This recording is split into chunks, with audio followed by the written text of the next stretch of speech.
freaking go. Let's freaking go.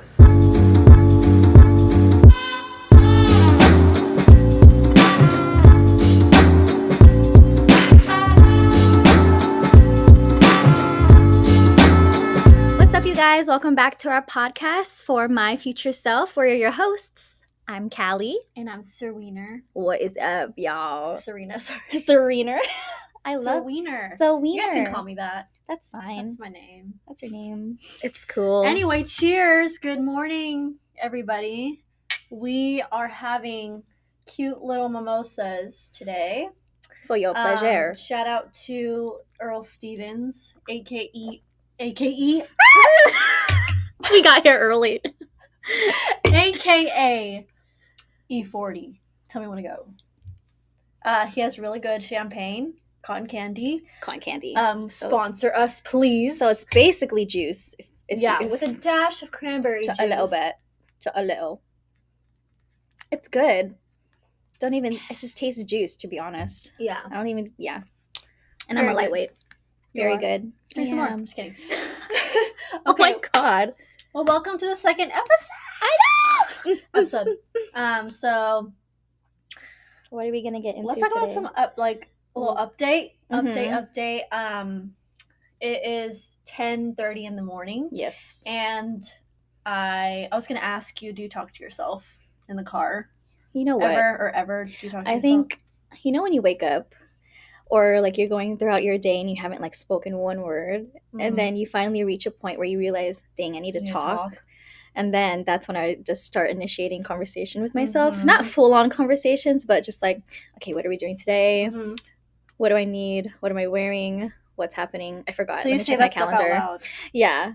And then, funny story, my car, like, used to not have a stereo or like a Bluetooth system or whatever. Oh, yeah. Been there. So it's just dead silent. So for the past, I want to say maybe 3 or 4 years, I have it now, but for the past 3 or 4 years before that, I would sing to myself and I would just talk to myself in the car. Who does rolling it up in in the the car. car. You're weird. Yeah, you're weird, bro. Like, because this morning I was driving here to the studio and I needed to hype myself up a little bit. Sometimes you need that moment. Yeah, exactly. That moment of no music, a little gratitude moment. Zen. I was like, peace. I'm driving to a podcast right now. I'm really doing a podcast. I have red hair. You have red hair, Serena. Best I've ever looked in my life. She said, I'm gonna get my hair done. I'm gonna go blonde again. You guys, go red. Go red. Because ever since unlock a new character, I have become somebody else. And this was just 2 weeks ago. And you could just see on my social media the videos of me with the red hair, whole other bitch. Okay? New level, to be honest. Yeah, so dye your hair red. That part. Catch me next episode. Red hair. Oh yeah. Dude, that'd be crazy if we would just be twinsies like that. On the podcast, yeah. Honestly, it would be really cute. Yeah. Okay. I like your outfit today. Thank you. It's usually my tones. Tell the listeners what you're wearing. I'm honestly wearing, this is from, oh my God, if I say it, will they sponsor us? I hope so. Anybody sponsor us, please. Please, we need your help. It's only the second episode, but we need your help. Anyways, I'm wearing this little crop top, one shoulder thing from Naked Wardrobe, and then I have these I love those. Actually, these pants are like pajama pants, but I like the silkiness of it. I like that. So I just wear them as like regular trousers. I think I forgot where I got them, but I like the tone of it. Usually these are my tones. If you know me, you know what I wear. To be honest. Same. I like the tones. I'm all about the nudes and like no color. Even though I'm wearing some color. Your dress is cute. This is the most color you're gonna. Where did you get that from? Me, Windsor.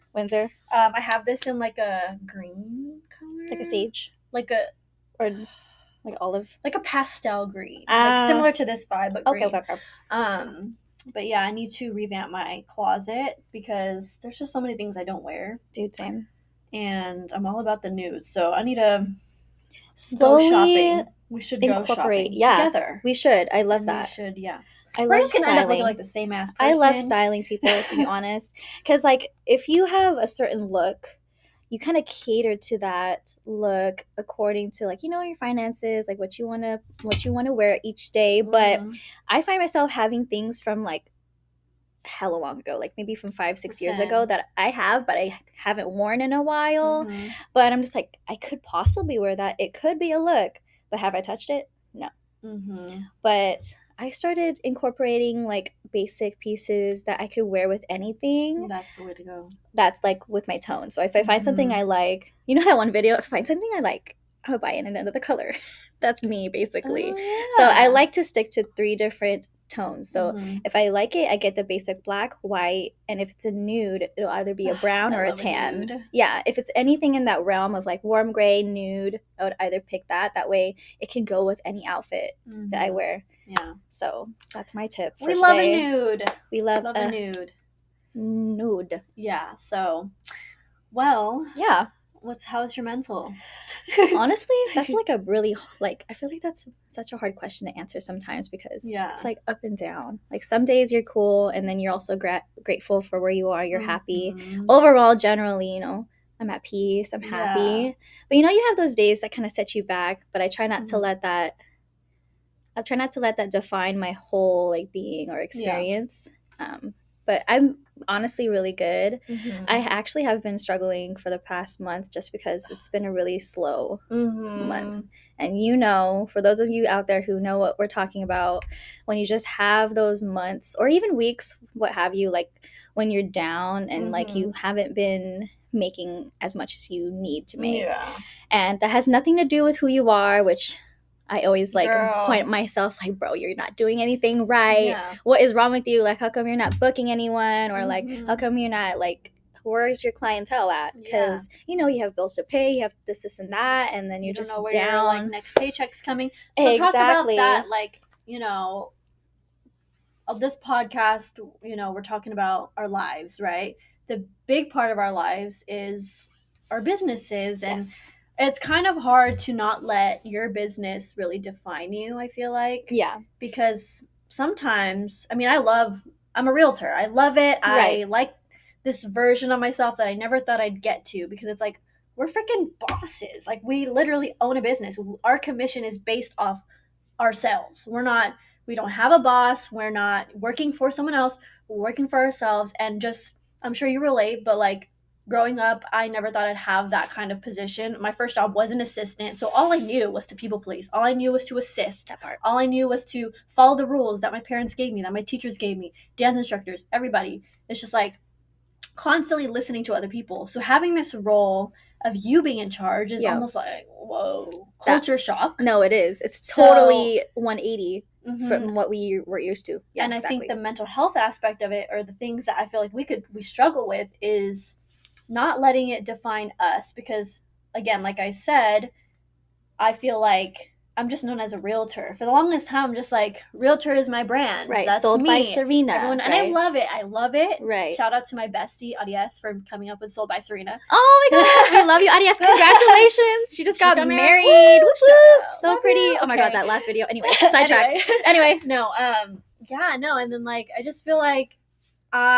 especially with this new era of me right now, I want to branch out of being Serena the realtor, or, I mean, Sold by Serena will be my name. That's my handle. Yeah. That I don't care. But at the same time, I want to be known as me. I want to build a name for myself. Not just me as a realtor, just me as a person. Like, I know I have a lot to give. I know I have a lot to say and provide to whoever, whatever, what have you. Like, whether that be like advice or like just fun stuff. I like to post fun stuff. Whatever. I just post a lot of random stuff. So. But yeah, but that's for you though. Like, that's what makes you happy. It does. Yeah. And again, there's so many things. There's just so many things that can go on. There's a lot. When it comes, because you talk about social media and like how that affects people. Exactly. That's a big one. When you're not, like you said, when you're not making money. Yep. You feel like now you suck at your job because you're not making money but there's so many factors as to why, right? Yes. So let's talk about kind of like we're in the same situation, but we're in such different industries. Yeah. So with me, obviously, markets change. The housing market, we could talk about that all day long, but we're not going to talk about that here because we don't want to talk about that here. Go to my channel. You could hear that. Yeah, go to your channel. Not here. We're not talking about real estate here. Yeah, we're off the clock today. I will talk about the industry in itself and how, you know, I feel like every realtor right now in 2023 has experienced, most realtors have, the slowdown of business, because 2020, 2021, everyone was willing to buy something. Right. Now, no. So this was the hardest year ever. And probably, I'll be real with you guys, I'm not making as much money. I'm just going to be real with that. No, it's facts. I'm not making as much money as I was last year. And I was pretty sad. I was pretty sad for months on end, crying from week to week about, am I even good at this? Like, right. I can't even... now I'm struggling on trying to pay. Like, I can't have the same joys that I've had last year where I was making good money consistently. Right. But again, you got to realize it's not going to be consistent. So what have been like your struggles in your industry with that? So basically, I think one factor of it is, for me, I'm new at being a lash tech, lash artist, what you have you. Like, I'm only 2 years in. It's basically like who is she? Like, she's this new girl, like in the industry. But it's not that new. But for me, I do feel like I'm a very new person to this. And compared to a lot of other people who are in my circle who've been doing it way longer than me, I've just seen the growth and I've seen where they are. So me constantly comparing myself to that is also bad, because I do see it as a goal and it's tangible because it could be done. But now I'm at a space or a mindset that, like, oh shit, like, what more do I need to do? What am I not doing? How come I'm not moving as quickly? Like, why aren't the clients coming in? Like, what am I lacking in with social media? Like, is it me? Like, they don't like my work. It's just like a list of like doubts and like a list and reasons. So for me, I struggle with basically just, at this point in my career, clientele. So I would have a really poppin' month where everyone is getting ready for a vacation or something special in their life, and I'm just like back to back booked. I'm booked and busy, which is amazing. That's the goal all the time. And then when all those people book with me, obviously they're not going to book with me like back to back because they have their lashes done. It takes a minute for them to come back for a fill, and or they want to come in for a brand new set. And then in between that, I would get like new people like sprinkled here and there, whether it's references or they find me on social media. That's most likely references. But it's just that this month everyone got their lashes done May. It's June, so I mean, they'll be coming back soon, right? They'll be coming back soon. But like when that happens and I'm just like, bro, nobody's booking with me. And I try my best to be like consistent in social media. Like, I try to do different things, or I try my best to showcase the best of my work, because that's what I feel would captivate other people to come to me. And then when I see that it doesn't work, then I'm just like, man, that means like I suck, or like I just get into like a dark place, even though my content is of good quality and I love what I put out there, and I love my look, and I love the way my aesthetic, and I love my brand and everything, and I see so much for myself. It's just those things will definitely like affect you. And the longer that I'm in this, the more that I realize it's just inevitable.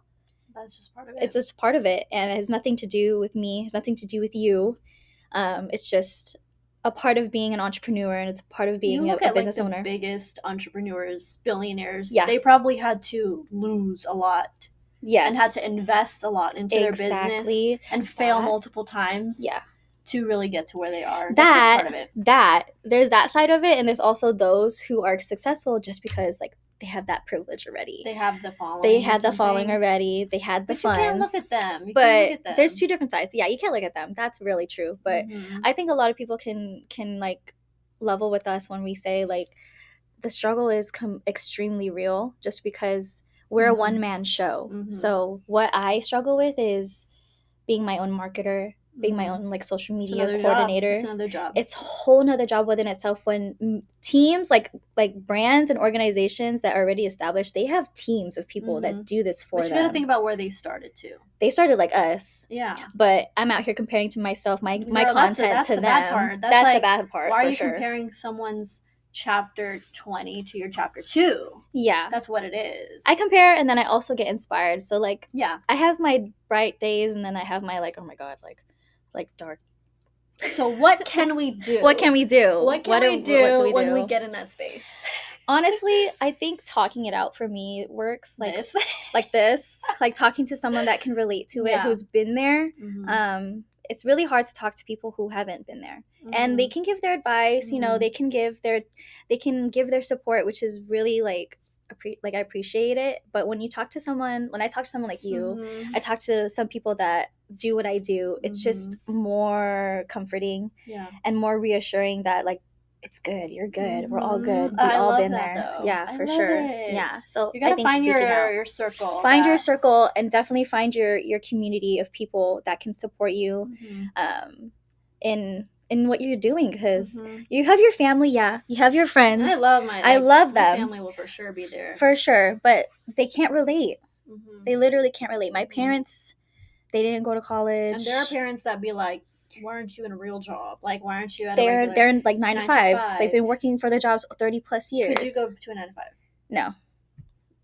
Because there was a moment, I will tell you, I'm telling y'all, I've been through some dark times this year. Right. And I feel like there was times where I'd be like, I would contemplate for sure. The stability, the knowing that I'm going to get a paycheck every single month. Dude, yeah. But I feel like, I don't know if that's a damper on my pride or something.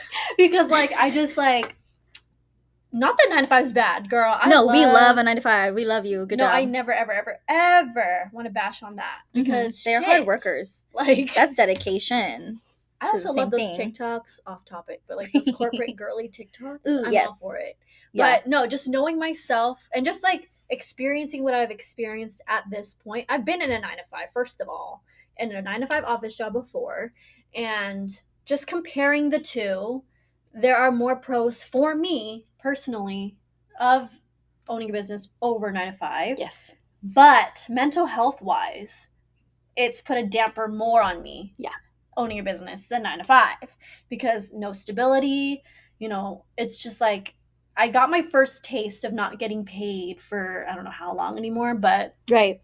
Luckily, pray to God right now, thank you, Lord, that now it's picking up for me again. Yes. And, I have something in escrow. As long as I have something in escrow, hey, I'm going to get good that month. Like, exactly. For sure. And the money in real estate, you guys already know, the money in real estate is just beyond this. Like, come on. Like, I would have never imagined, and that's just my way of like, again, I mentioned the last episode, it's my engine to get to where you want to be, my later goals, exactly. Right?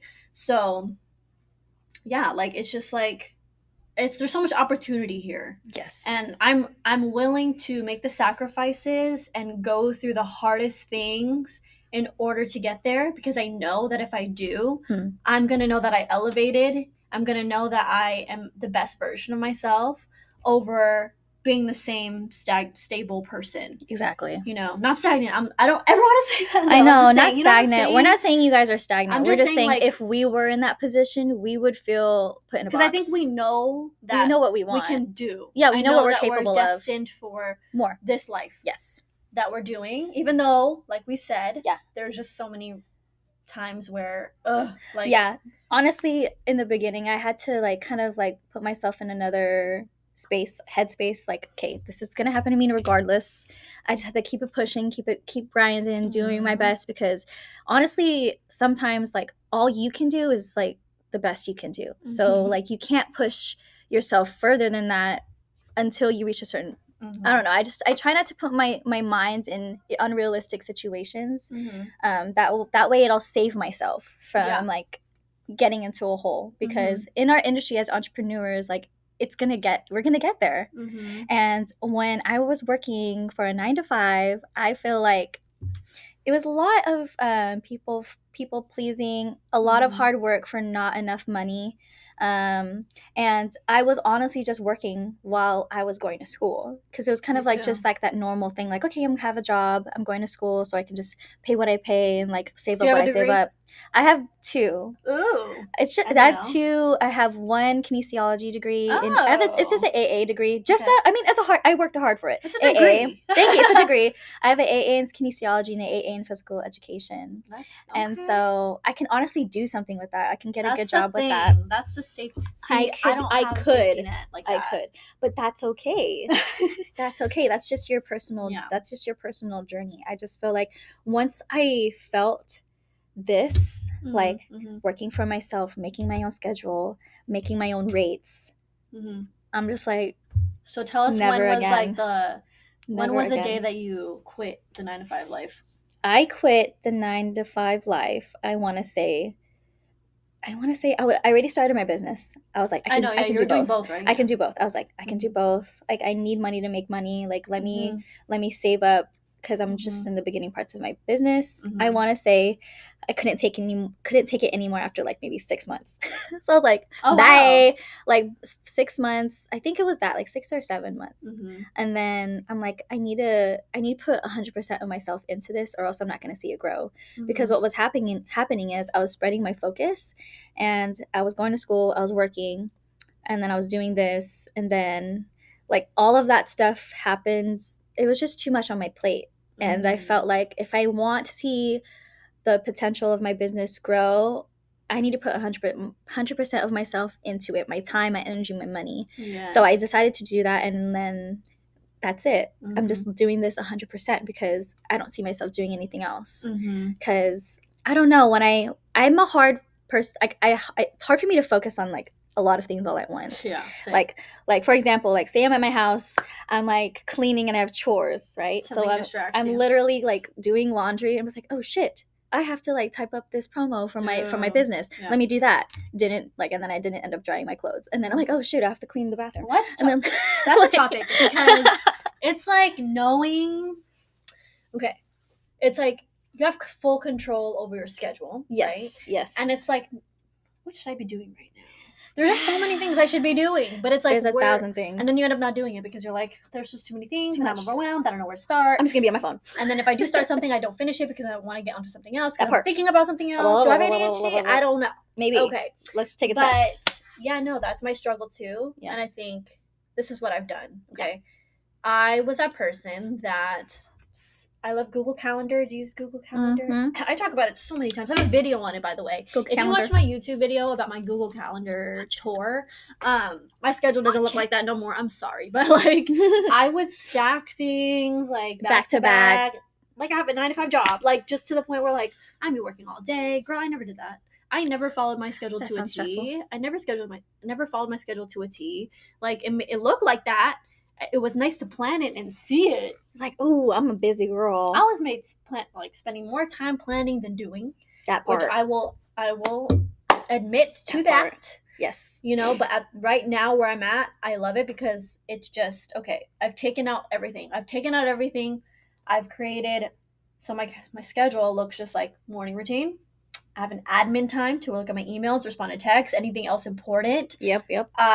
Then I have my boss girl time. I call it boss girl time. I called it something else back then that wasn't as exciting, but now I call it boss girl time, and that's my time to be on my computer, on my phone, contacting who I need to contact, doing my phone calls, reaching out to people that may need my help, things like that. And that's it. And I leave everything else blank because I want to feel like a boss. I want to know that I can do my schedule the way I want and not can maneuver, based on someone else's schedule. Because it's from trauma. You put that together because of trauma. Okay. Because we want to jam-pack our schedules because we want to fill the space. In my industry, there's so many people that I go to seminars, I listen to my mentors, I listen to a lot of people, a lot of realtors out there that talk about what they do to be successful. Yeah. And I felt like I needed to copy and paste that to myself because I want to be where they're at. Right. But at the end of the day, I'm looking at their lives and I'm like, wait, they don't even have a life. Right. But I knew I was in a dilemma because, okay, I'm young.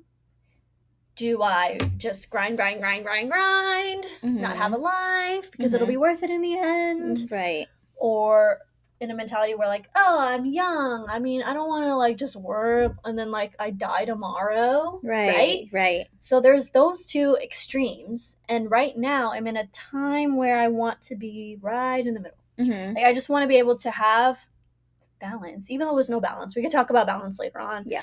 But just like, I don't like the two extremes. I don't like it. Yeah. And I've heard people say, it's exhausting. You have to hustle hard. I hate hustle culture like that. Extremely and there's exhausting. Also the side that's a little careless, like whatever happens. I want to be in that middle. Yeah. Where I will be able to give myself that space to kind of do what I want for that day and not have to follow this strict ass schedule. Mm-hmm. Because yes, consistency is key. It is. But if I'm consistent with at least one, two, three things, I want to be satisfied for the day. Exactly. I don't want to feel like I have to do my whole to-do list for that day to feel successful, which was what I was doing. Which is not how you should do it, right? Because it's just like now you're stressing yourself out. Well, that's what I was going through. Right. So now it's more quality just like, over quantity. Now I can really just, what's important this day? What do I have to get done this day to feel like I've accomplished the day? Whether that be talking to 30 people, 30 people done. Posting one thing on social media, that's done. Like, I'm happy with that. Because at least with that, I know that I've marketed and reached out to my 3,000 followers. And then 3,000. No, that's no. Y'all on Instagram that just followed me within the past couple weeks. Shout out to you guys. Shout out to you, because it's been amazing how the consistency of videos has given me just the most exposure, and it made a difference. I've gotten DMs of people like reaching out, like I saw your video, and that's just amazing. But other than that, again, like posting a video, reaching out to the people I need to reach out to, my job is done. And that's the beauty of our job, where we don't have to work hour till we're clock in, 6 p.m. Yep. Do what you got to do. And to everybody, every entrepreneur, that's might be different. It's different every time. It's so different, especially between what we do. It's just so different. But I think just giving yourself those 1, 2, 3 tasks for the day, maybe 3 tasks, get that done, and then feel good about yourself. Pat yourself on the freaking back. Okay? Yeah, you did that. Like, you literally did that. Don't be hard on yourself. So that part. So what about like your industry? Can you talk about like, for me, I don't know like much about it. Like, for scheduling, let me break it down. In the beginning, when I was in like a beginner, I had no idea what the hell I was doing. I was completely lost, because when it comes to learning how to be a lash tag, getting certified, going through all that, getting your training, all that stuff, social media, being your own businesswoman, or like just scheduling, all of the details, all of that logistics was not covered. Literally, I had to figure everything out by myself. And so when it comes to putting together a schedule or a plan, I had no idea what was happening. So in the beginning of my business, I only focused on, let me reach out to people that I know, like, my warm market, cold market, whatever the terms are. I know she's like, ew, I don't like those terms. I never heard that. Like, really? Yeah. Anyways, moving on. But like the people who are like, they're in your circle, that are your friends, that's the warm. And the cold, the cold are the people that you don't know, that or you have it. You have it. Sphere. Oh, sphere. Sphere of influence. You should use that. Okay. So that sounds more pretty. Okay. What's the other one? So, and the cold is basically like cold market. It's basically like people you don't know or you haven't reached out to in a long time. So obviously, I would touch the warm market. My friends, my cousins, their relatives. That was my market that I constantly were working with, because they're like, oh, Callie does lashes now. Like, she needs people to practice on, right? And so like it'll just be word of mouth. And I would just focus on that. Okay, telling people I have lashes, telling people I do lashes. I can work on you. I can go to your house. Let me practice on you. And so that was literally all I focused on. And I didn't focus on the things I actually had to do, like social media. I didn't really have that much content on there. I didn't know how to set my prices. I didn't know how to set up a policy. So all that stuff I had to learn, like, by trial and error. Like, if I encountered a client, I'm like, okay, I don't like that. Like, I don't like the way that person treated me, or like, I don't like the way that was set up. This is what I'm going to enter into my policy. So I would make adjustments here and there, like, throughout my like experience. Then I started to compare myself to people on social media. Like, okay, how do they set up what they're doing on there? So going into that, that's how I set up my schedule. I'm just like, okay, on this certain girl's page, she is really successful and I've always looked up to her. This is what she has on hers. So this is what I'm going to focus on today. I'm going to work on my story highlights, because I see that other people have that. So I dedicated a certain amount of time in the morning to social media. And then if I would have a client, because I used to do clients at my house, then I would work on that client. And then in between that, since I'm home, I'm like chilling. And I was very lax and I was very lazy, and I didn't really do anything like that. I didn't start picking up my brand and picking up on top of my, like, being on top of my schedule until I moved here, until I moved into my own space, until I had really my own environment, because I felt like I'm going to work. I'm going to work for myself. Like, people always say when you work from home, it's hard to really focus. It is. It really is. It really is. Because, like, you know, my family's around. Like, I can hang out. Yeah. Laundry. Yeah, I can just hang out, fill my day with, like really mundane things at home that I can just do. And so, yeah, I think once I got here, then I was like, okay, during this part of the day, I'm going to work on my lashes. Like, I'm going to work on making them for the next client. Like, how many clients do I have coming up? What do I need to prep for? This is what I'm going to do. Then from there, I'll try to check my inventory. I'll go online and see what I have to restock. And then I would chill and wait for clients, maybe work on some social media. So I've never been the person to like you, like when you use your Google Calendar and you kind of like filled up your slots. I kind of didn't do that before. I just winged it. But the more that I added structure to my day, the more efficient I moved. Yeah. So that really helped a lot because I didn't think I would need that. Like, I know what to do. Like, I don't need to put it in a schedule. Like, I'm pretty chill. Like, I know who I'm going to have that day. I already know what I'm going to do for her or him. I already know what I have to buy. I already know how to restock. I know what I had to clean. But that's when my mind was, like, scattered and all over the place, because then I wouldn't finish a task before it was done. I would move on to something else, and I'd forget about something else. I'd forget about an appointment. You know, like, it becomes a whole mess. And so when I moved here, I was like, okay, now I can literally put on my schedule from this time, I have this client, then I can work on this specific thing. So it's a little bit more structured now.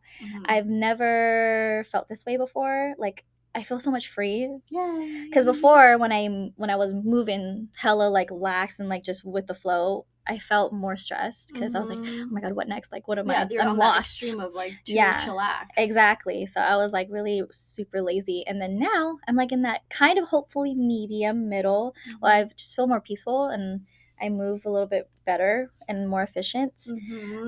Another thing that like really inspired me and motivated me to get on top of my schedule and stuff is just my rebranding. So like, I feel like same, like, so when I rebranded and like I have this whole new look that I want to like cater to, that like really motivated me. It becomes your baby. It becomes, it does, like I want to like, you've created a brand for yourself, so now you want to keep pouring into it because you're your real true self, and you're also pouring that into your business. Dude. Yeah, I can go on and on about scheduling because in my personal life I be getting stuff mixed up, to be honest. And so I need to work on a way to like kind of organize it better. But we'll get there. We'll get there. We learn.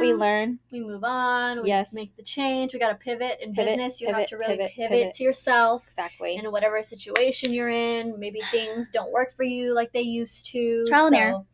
It's trial and error. You know what? Let's cheers. Yes. Even though, girl, you barely drink anything, you probably saw me drinking this whole time. All of this is like juice, basically. But we just want to cheers to that, and I'm proud of you. I'm proud of you. You're really doing it. Yeah, and like just doing the damn thing. I know. We're really doing it, and it's crazy how we live and dwell in such different realms. But it's like the same struggle. It literally is. It's amazing. So cheers to that. We'll see you guys in the next episode. This was so fun. I loved talking to you. This is dope. Okay. I hope you guys enjoyed the talk. Again, we're gonna be talking about whatever, anything. We talked about more than we thought we would. Okay. I know. We did. We checked off everything that we wanted to talk about and more. And then some. So thank you guys for watching and supporting. Yes. We'll see you guys. See you in the next one. Bye. Peace.